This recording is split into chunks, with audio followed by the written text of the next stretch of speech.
Jurassic World Dominion is the final installment in the Jurassic World trilogy, and now that it has concluded, we are going to compare the three movies and see which one is superior and which one is the worst. But wait, what's that sound? What is that? Why, it's this video's sponsor, Expressvpn.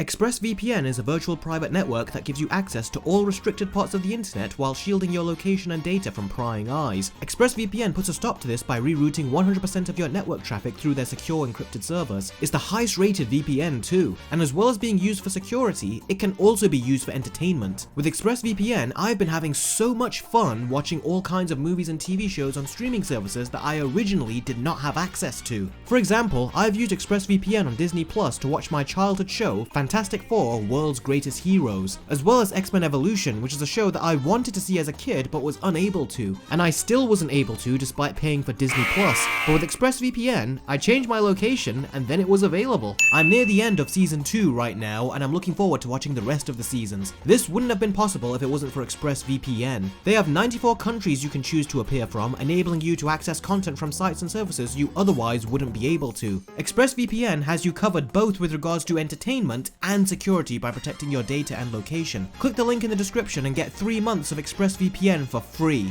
Yep, free. For 3 months. This is the best deal I've ever given you guys from a sponsorship. I even use the service myself and will continue to do so. That's how much I would highly recommend Expressvpn. It has given me so much joy unlocking content from my childhood and other content that I am continuously discovering. That's how much I would highly recommend Expressvpn.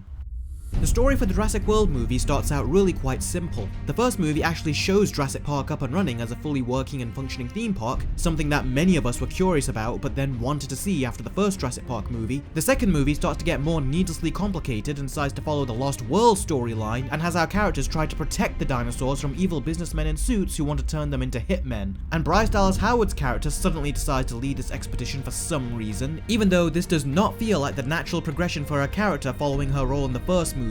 And the third movie just combines the story for the first two films together, as well as adding additional plot points about a corporate plague on the food supply. And it even combines both of the endings, as the climactic battle is an exact copy of the battle we got in the first Jurassic World, and then we get a happier version of the closing narration in Fallen Kingdom. They might as well have called this Jurassic World recycled. And this is very bizarre to me, especially when you take into account where Fallen Kingdom left off. The idea of dinosaurs living in our world actually was a cool concept to me and was different, and you could so painstakingly tell that is all the second movie was here to do, was to set up that sequel. A sequel that I actually wanted to see. But for some unknown reason, Jurassic World 3 confusingly just throws this concept to the wayside just so it can give us the same stories that we have seen from the two movies prior. Not unlike another movie that teased a cliffhanger and then threw that story to the wayside. This movie is essentially a rescue mission. The clone girl from the second movie gets kidnapped, as does Blue's kid, and Chris Pratt and Bryce Dallas Howard both go to rescue them. And Alan Grant, Ellie Sadler, and Jeff Goldblum are trying to go into this facility and stop the new villain from the first Jurassic Park. And as for what I thought of this guy as the villain, well, I think the first movie said it best. Dodson, we've got Dodson here! See, nobody cares. This feels like the subplot that went too far. It took up so much time and it was a brand new threat that was hastily created and thrown in. Now, as well as the problematic story, Jurassic World Dominion felt very poorly structured. The first two films, regardless of how you felt about their quality, they felt like movies. They moved along at a natural pace and the characters and threat was being built up very naturally and then led to its amazing climax. In Jurassic World Dominion, however, the pacing is all wrong. The characters are introduced and barely developed before the story gets going. You don't feel like you know them like you did in the first two films. The action scenes go from being very well edited and directed to being very lackluster, and even the dinosaurs don't pursue our characters like they did in the first two movies. Most main characters have plot armor in films, but the trick is in how well you hide it. And it felt like they weren't even trying to hide it in Jurassic World 3. Literally, man-eating dinosaurs will see our characters and won't even attack them. In fact, they will give them plenty of time to get away and climb up a ladder. And whenever that happened, it really took away from the stakes and you just didn't feel invested or worried for them anymore. The first two movies had a structure and a sense of stakes, and you did worry for the characters during the length of the movie, but you just don't in Jurassic World 3, and that is down to poor storytelling. Also, I said in my previous Jurassic World vs video that Owen and Claire should have been married in Jurassic World 2, rather than making them a sorta kinda couple. And that is only more true when you see Jurassic World 3. They essentially become the adopted parents of the clone girl from the second movie, and it would have been a much better development for them if they were married in Jurassic World 2, and then in the third movie we see them advance their marriage by looking after a child, and seeing them as a couple looking after a kid would have meant something and would have been built up. But that didn't happen in the second movie, so when you see them acting like a couple all of a sudden and looking after this kid, it feels very rushed, and you don't buy into it like the movie wants you to. You don't buy them as a couple, you don't buy them as parents, and you don't buy them as a family. And that's because Owen and Claire's relationship has been terribly developed over the course of Jurassic World 2 and 3. Even in the third movie, people refer to their relationship as... Aren't you and Owen still like a weird thing? I mean, I know the world we live in likes to overcomplicate everything nowadays, but I honestly don't know why Hollywood are so afraid of the M word. The boys here aren't used to the concepts you're bandying about. The M word, Nicholas. And as for the side characters, again, the side characters were far more memorable in the first two Jurassic World movies. I really liked the supporting characters in the first film. I mean, even the corporate suit wasn't portrayed as a cliched evil madman who cared about money and nothing else. And there were some charming, if sometimes slightly over-the-top characters at times. The side characters in the second movie just annoy the shit out of me, and that's because they were portrayed as the exaggerated comic relief when they didn't have to be. And this guy is played by Justice Smith. He was the guy who was in Detective Pikachu, and I thought he was actually really good in that film. But man did he annoy me here. So I really didn't care for the side characters in Jurassic World 2. The only memorable one was this guy. As for the characters in Jurassic World Dominion, boy, you get a cameo from these two, but we essentially have a new group here. And they were just so forgettable, so stock, and they honestly just added bloat to the already bloated movie. Honestly, I feel like the movie could have told the same story if it had less characters, but instead, it decided to divide the plot into even more pieces and share it out between these additional characters that really are pointless. And the humor in Jurassic World Dominion, the humor was enjoyable in the first movie. It was decent at best in the second movie, but it was downright unbearable in the third movie. The comedy here was so forced and cringeworthy that it reminded me of the worst of the MCU jokes. So yeah, the characters and the side characters were worse in Jurassic World Dominion. Now the first two Jurassic World movies had great and memorable action set pieces. Off the top of my head, I can remember several exciting and edge-of-your-seat sequences from the two movies, including a monster battle that put the 2014 Godzilla film to shame. And Fallen Kingdom had a diet version of the climax from the first film, but still a very entertaining one. But with Dominion,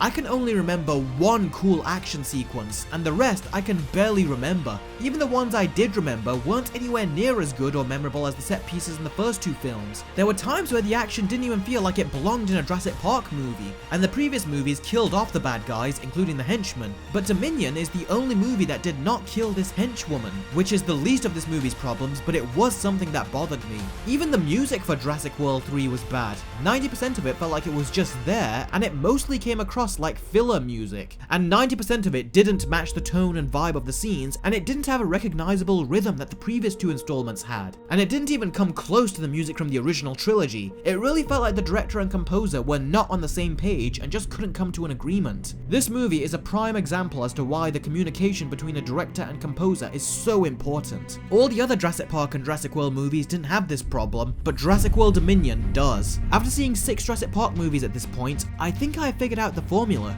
Jurassic Park is at its best when it's a survival movie. Jurassic Park 1, 3, and 4 are the best movies to me because they are all about humans surviving dinosaurs. They're slasher movies with dinosaurs, and they're entertaining ones at that. 2, 5, and 6, however, are all about saving the dinosaurs and then surviving from them, which the characters wouldn't have to do if they just didn't try to save them in the first place. And that's why I could just never get behind the storyline, and it never made the characters likable to me, because they just brought this on themselves. And the poor civilians who died because of their actions. I would like to see a Jurassic Park movie where the whole point is to wipe out the dinosaurs, but it doesn't go as planned, and then it's all about kill or be killed.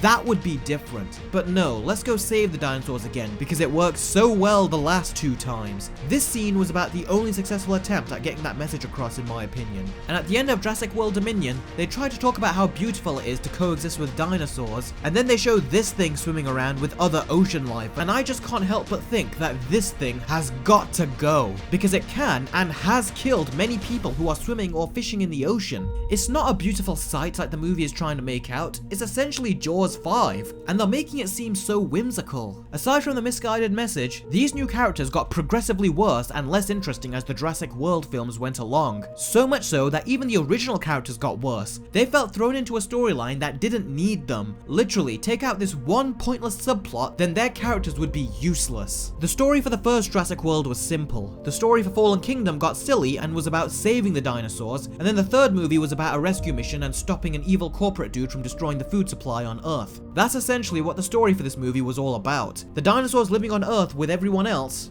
That was barely even touched on. They just accepted it with a half-assed fix in the epilogue, and that's it. If you want to know my detailed thoughts on both Jurassic World 1 and 2, then watch my versus video of the 2 films. But as far as the story, characters, and action are concerned, all those points go to the first movie.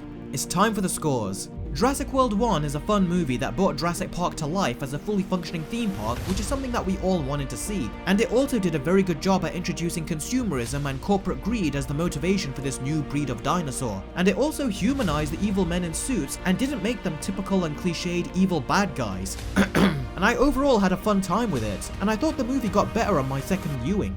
And it gets a 7 out of 10. Jurassic World 2 was just dumb. It took the dinosaurs and tried to make a horror movie out of them, which I really appreciated, and I thought the dino parts of the movie were a lot of fun, but the characters are the ones that really brought this movie down, especially the clone girl. So yeah, this movie gets a 5 out of 10. And Jurassic World Dominion, it had a great and different concept to take advantage of, with even the film's marketing trying to trick us into thinking that it was going to. But it never went through with it and just ended up doing the same thing that the last 2 movies did, but worse. Top that off with the worst directing of the franchise, the worst characters of the franchise, the worst story of the franchise, the worst music of the franchise, and even the worst editing of the franchise. This is a whole new low for the Jurassic Park sequels, and I was really rooting for the director here.